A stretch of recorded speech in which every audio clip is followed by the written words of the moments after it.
हे friends, नमस्कार। My self advocate Manish Sharma.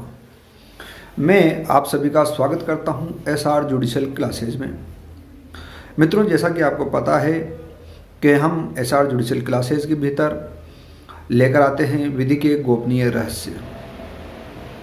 पहले भी हम इसी प्रकार से जो असंवैधानिक और निरसित होता है उसी के ऊपर हमने वीडियो बनाया था। अब विषय जो हमने लिया है वह विषय है संहिता और जो अधिनियम होता है उसमें क्या अंतर होता है। What is the difference between the code and act. आपने देखा होगा कई बार, और अच्छे तरीके से जो विधि के विद्यार्थी हैं वो इस बात को जानते हैं कि कहीं विधियों के आगे कोड लिखा रहता है, कहीं विधियों के आगे एक्ट लिखा रहता है। आखिर इनमें अंतर है क्या? ये चीज़ क्या है कि कहीं पर अधिनियम लिखा रहता है, कहीं पर संहिता लिखा रहता है। मित्रों, वस्तुतः जिस विधि के आगे संहिता लिखा रहता है और जिस विधि के आगे अधिनियम लिखा रहता है उसको हम बड़े सरल शब्दों में समझने की कोशिश करते हैं। जैसे कि मान लो example for IPC Indian penal code, CrPC criminal procedure code, CPC civil procedure code, अर्थात दीवानी प्रक्रिया संहिता, आपराधिक प्रक्रिया संहिता, भारतीय दंड संहिता। जहाँ पर भी संहिता प्रयोग हुआ है तो आपने देखा होगा कि जिस समय पर ये सब विधियाँ बनकर अस्तित्व में आई थी, जैसे कि मान लो जिस समय में आईपीसी बनी थी, इंडियन पेनल कोड बनी थी, उस समय आईपीसी का जब कोडिफिकेशन किया गया, अर्थात इसे बनाया गया, इसे संहिताबद्ध किया गया, तब पूरे भारत में जितने भी प्रकार के अपराध होते थे, साधारणतः जितने भी प्रकार के अपराध होते थे, उन अपराधों की परिभाषा, उन अपराधों का दंड, उन अपराधों की परिभाषाओं का स्पष्टीकरण और एक्सप्लेनेशन और एक्सक्यूज पूरा का पूरा आईपीसी में दिया हुआ है। ठीक है, अब वर्तमान समय में अपराधों की संख्या में बढ़ोतरी हुई है, नए नए प्रकार के अपराध हमारे सामने निकल कर आए हैं, पर उस समय जो भी अपराध घटित होते थे उन सबको एक ही कानून की पुस्तक के अधीन लेखबद्ध कर दिया गया। इसे कहते हैं कोडिफिकेशन, संहिताकरण। अब जैसे कि हम देखते हैं आजकल नया क्राइम निकल कर सामने आया है, साइबर क्राइम। तो साइबर अधिनियम बना, पॉक्सो एक्ट और SC/ST एक्ट।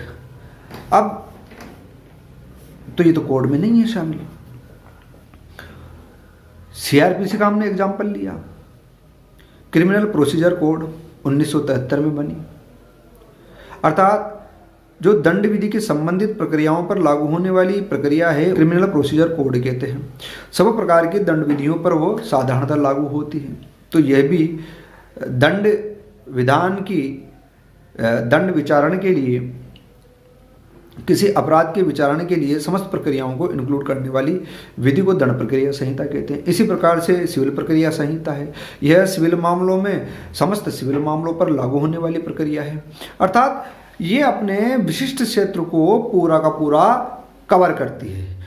जहाँ पर भी संहिताकरण या कोडिफिकेशन शब्द आए या कोड शब्द आए, वहाँ पर विधि के अंत में जब कोड शब्द आए वहाँ पर हम यह समझ लेंगे कि ये उस स्पेसिफिक फील्ड को पूरा का पूरा कवर करती है। लेकिन हमने कुछ विधियाँ देखी हैं, जैसे SC/ST एक्ट हो गया, पॉक्सो एक्ट हो गया, अन्य जितनी भी विधियाँ हैं जिनमें के आगे ऐसी कुछ विधियाँ हैं जिनके आगे एक्ट लगा हुआ है, तो हम क्या पाते हैं, एक्ट से क्या समझ में आता है। एक्ट का मतलब होता है कि विधि तो है पर it is not a specific arrangement of law, it is a general arrangement of a law.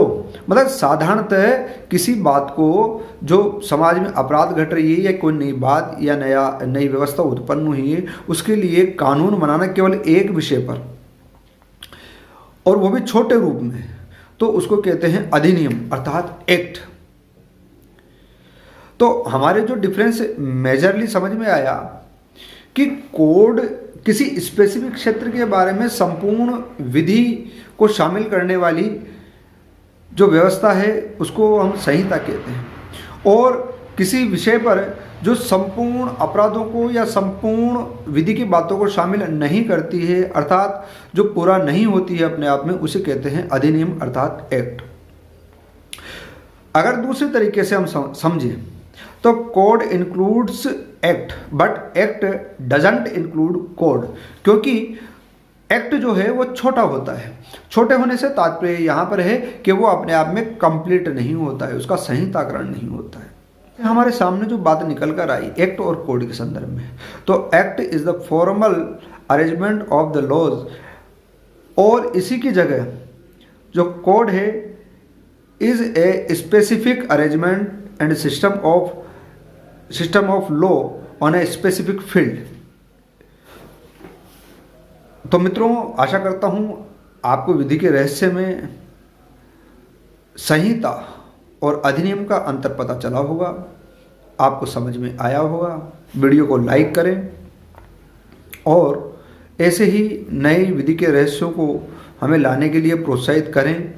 Comment box में टिप्पणी करें और चैनल को सब्सक्राइब करें, और अन्य मित्रों से भी सब्सक्राइब करने के लिए चैनल को शेयर करें। धन्यवाद आप सभी का ये वीडियो देखने के लिए।